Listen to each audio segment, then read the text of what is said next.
Before you start lesson 37, make sure you have completed test H in the test masters on measurement facts.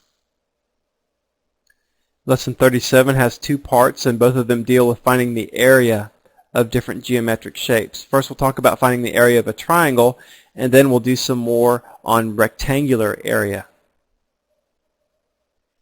Now, just to review finding the area for a rectangle, let's just draw a rectangle.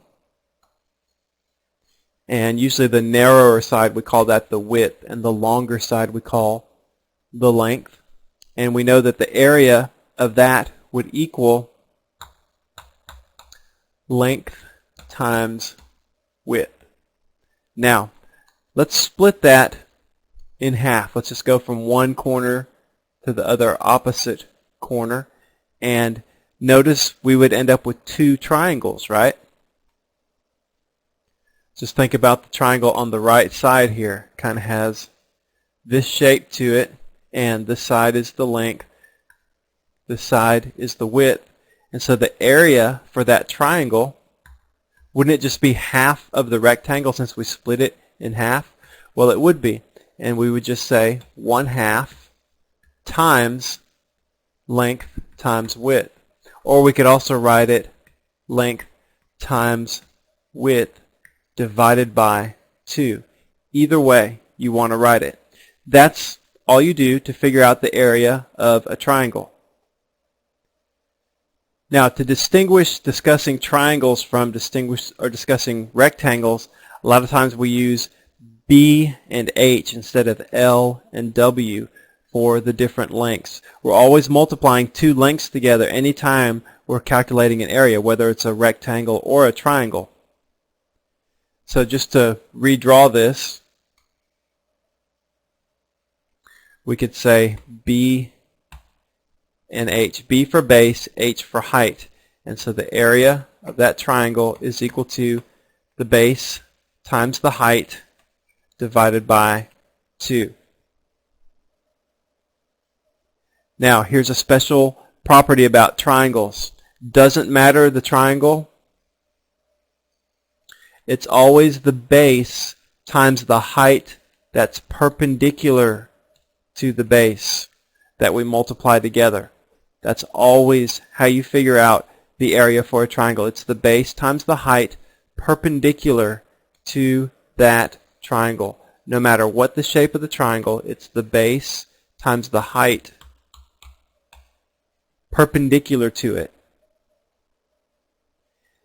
Now, a triangle has 3 sides, so if you had a piece of paper that was a triangle, it just depends on which way you rotate or which side you decide you want to call the base. You just take that side and you multiply the height of the triangle perpendicular to that base and divide that answer by 2. That gives you the area for that triangle. There's an activity on page 251 and 252 in your textbook on understanding this concept of how the area of a triangle is always equal to the base times height divided by 2. If you want to do that activity, you can. Now, a lot of times triangles, the height, or one of the sides actually, will already be perpendicular to the base, like that one on the left that I just circled.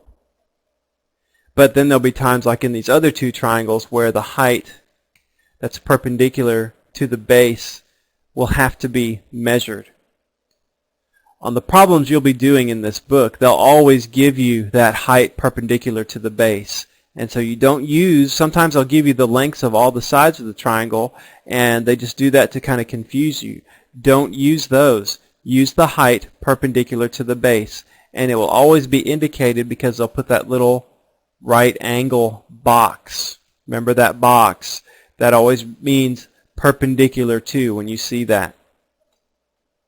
Area of a rectangle is the base times the height of that, area of a triangle is equal to the base times the height perpendicular to the base of that triangle.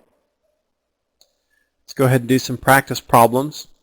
Just remember the area of a triangle formula, the base times the height perpendicular to the base. That height may be a side. If it is, then you'll see, because there will be a right angle box on a corner, divided by 2. That product divided by 2.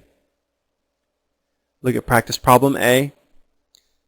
That is a right triangle because it has that box on the corner there. And so we know that we have a base of 17 times a height of 6 divided by 2. And we could just simplify that. 6 divided by 2 is 3 over 1. 17 times 3 is 51. Now remember, anytime we're working with units, we need to make sure and write those down. Or working with area, we have units. This triangle, the lengths on the sides are units of centimeters. So we did centimeters times centimeters, or square centimeters. 51 square centimeters is our answer. Area of a triangle equals the base of the triangle times the height perpendicular to the base divided by 2. Look at problem B. We have a triangle there. We have the base of 18. And they've given us a height perpendicular to the base. We don't use the side. We use the height perpendicular to the base of 7 divided by 2. We can reduce 18 over 2 to 9 over 1, or just 9. 9 times 7 equals 63.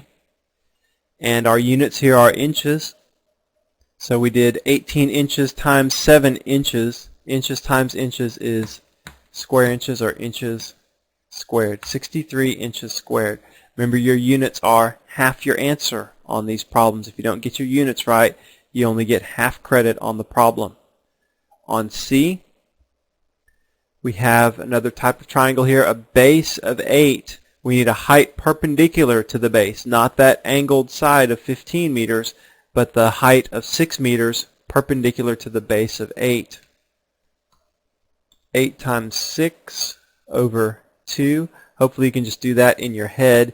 8 times 6 would be 48. Divided by 2 would be 24 meters squared is the area of that triangle.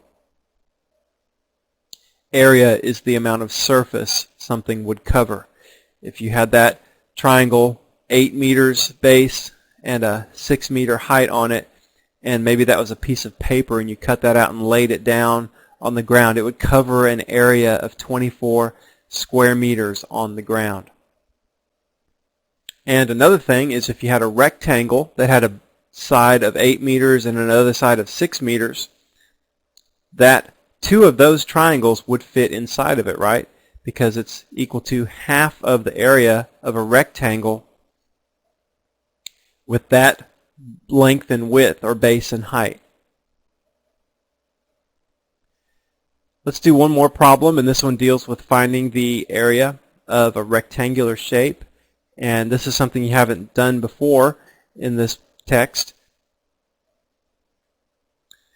where it's not exactly a rectangle, but if you look closely, you could break it into 2 rectangles. Doesn't matter how you do it. You could do it like that, or you could do it like this. And you end up with 2 rectangles. Just figure out the area of each one and add those together.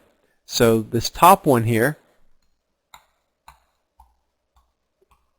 that rectangle has a length of 15 and a height or width of 4. And so we'll have 15 times 4 plus the other rectangle. Now we need to figure out this length right here. And since that left side is 10, this is 4, that means this side must be 6 centimeters. So we're going to be doing 6 times 5. And that will give us 15 times 4 is 60, plus 6 times 5 is 30, equals 90 centimeters squared. That's the area of that geometric shape there, which was broken into 2 rectangles. So on these problems now, you'll see some like this. You just have to remember, oh, I could break that in to 2 rectangles, or not remember it, but just recognize that you can do that and that'll make the problem really easy. You just figure out the area of each individual component, add those together, and that gives you your area. Remember, you can always do the practice problems in the book if you need some more help. And also for this particular lesson, there are supplemental exercises in the back of the book if you need even more help on finding these areas. Okay, well that's all for lesson 37.